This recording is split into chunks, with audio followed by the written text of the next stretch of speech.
এটা ডাঙৰ খবৰ লৈ আহিছোঁ। অসমৰ পৰা খেদিব লাগে 50 লাখ মিয়াক। DNA পৰীক্ষাৰ সহায়ত অবৈধ বাংলাদেশী মিয়াক অসমৰ পৰা খেদিব লাগে আৰু অসমৰ পৰা সম্পূৰ্ণৰূপে শূন্য কৰিব লাগে অবৈধ বাংলাদেশী মিয়া। কেৱল তেওঁলোকক খেদাই নহয়, ৰেচন কাৰ্ডত যিবোৰৰ এতিয়া নাম আছে তেওঁলোকক কৰ্তন কৰিব লাগে, মিয়াৰ নাম কৰ্তন কৰিব লাগে আৰু যিবোৰ মিয়াই অবৈধ মিয়াই সত্ৰৰ মাটি দখল কৰি আছে তেওঁলোকক জেইলত ভৰাই থ'ব লাগে। এই মন্তব্য কৰিছে আন্তঃৰাষ্ট্ৰীয় বিশ্ব হিন্দু পৰিষদৰ সভাপতি ডাক্তৰ প্ৰবীণ ভাই টুগাৰীয়াই। বজালিত উপস্থিত হৈ এই মন্তব্য কৰিছে, লগতে কেইবাটাও গুৰুত্বপূৰ্ণ মন্তব্য কৰা পৰিলক্ষিত হৈছে আৰু লগতে কৈছে যে অসমক এখন মিয়ামুক্ত অসম গঢ়িব লাগে।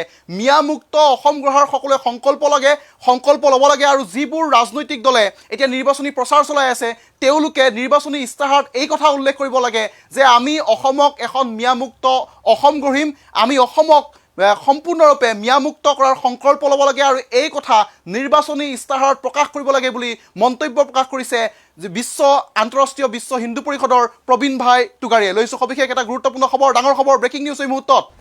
অসমৰ পৰা খেদিব লাগে 50 লাখ বাংলাদেশী মিয়াক। DNA পৰীক্ষাৰ সহায়ত খেদি পঠিয়াব লাগে বাংলাদেশীক। প্ৰতিগৰাকী মিয়া বাংলাদেশীৰ বাতিল কৰিব লাগে ৰেচন কাৰ্ডৰ থকা নাম।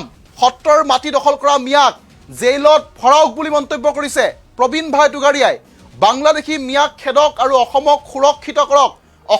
অসম ভ্ৰমণত থকা বিশ্ব নেতাগৰাকীয়ে এতিয়া এই মন্তব্য কৰা পৰিলক্ষিত হৈছে আৰু নিৰ্বাচনী ইস্তাহাৰত মিয়াক খেদাৰ প্ৰতিশ্ৰুতি দিয়ক প্ৰতিটো ৰাজনৈতিক দলে। এই মন্তব্য কৰিছে ডাক্তৰ প্ৰবীণ ভাই টুগাৰীয়াই। অসমক সুৰক্ষিত কৰাটোৱেই আন্তঃৰাষ্ট্ৰীয় হিন্দু পৰিষদৰ কাম বুলিও মন্তব্য কৰিছে। বজালিত এই মন্তব্য কৰিছে আন্তঃৰাষ্ট্ৰীয় বিশ্ব হিন্দু পৰিষদৰ সভাপতি ডাক্তৰ প্ৰবীণ ভাই টুগাৰীয়াই। অসমক সম্পূৰ্ণৰূপে মিয়ামুক্ত অসম গঢ়িব লাগে, সংকল্প আমি সকলোৱে ল'ব লাগে বুলি মন্তব্য কৰিছে। লগতে কৈছে যে অসমৰ পৰা খেদিব লাগে 50 লাখ মিয়াক আৰু এই মিয়াসকলক অসমৰ পৰা খেদিব লাগে।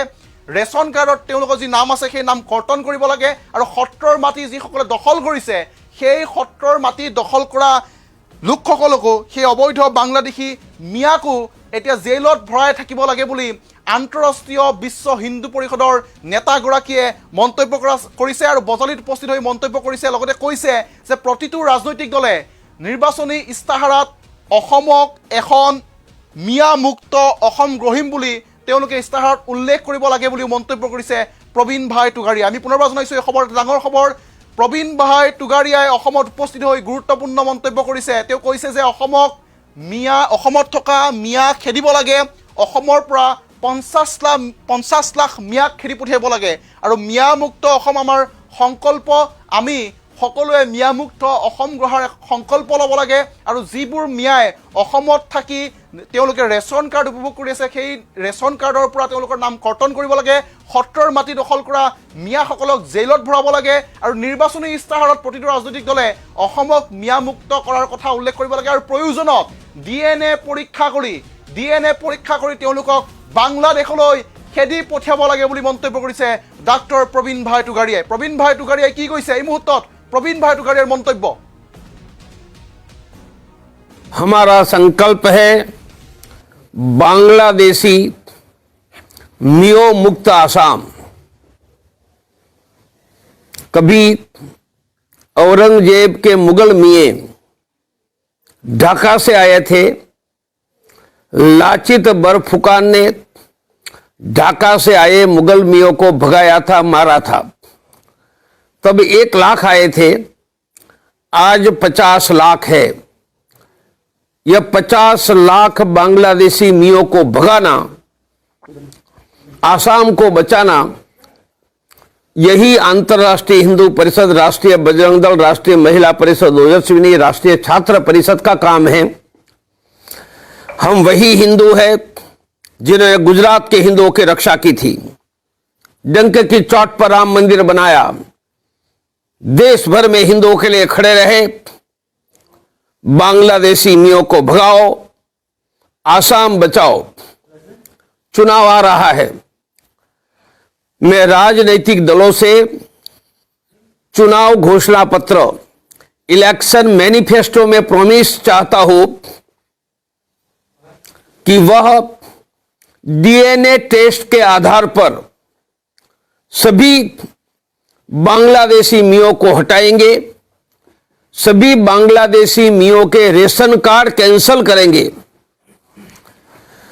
सभी बांग्लादेश के मियों के कॉन्ट्रैक्ट रद्द करेंगे और सभी हमारे शत्रुओं की जमीन मुक्त करेंगे और शत्रुओं की जमीन पर जिस मियों ने कब्जा किया है उनको पकड़कर जेल में डाल दो। हमें चाहिए सुरक्षित असमिया हिंदू, सुरक्षित आसाम। यही अभियान के लिए मैं 8 दिन असम में हूं और आसाम के गांव-गांव तक हम प्रचंड हिंदू जागरण खड़ा कर रहे हैं। हिमंत बिश्व शर्मा का मुख्यमंत्री, यहाँ का मुख्यमंत्री का जो हिमंत बिश्व शर्मा का अभिगम ठीक है, प्रशंसनीय है। उन्होंने हिंदू की जमीन में न खरीदे व कानून बनाया है, मैं अभिनंदन देता हूं। पर जितने शत्रुओं की जमीन पर मियों ने कब्जा किया है सबको 1 सप्ताह में जेल में डाल दो और सभी बांग्लादेशी मियों का रेशन कार्ड कैंसिल करो।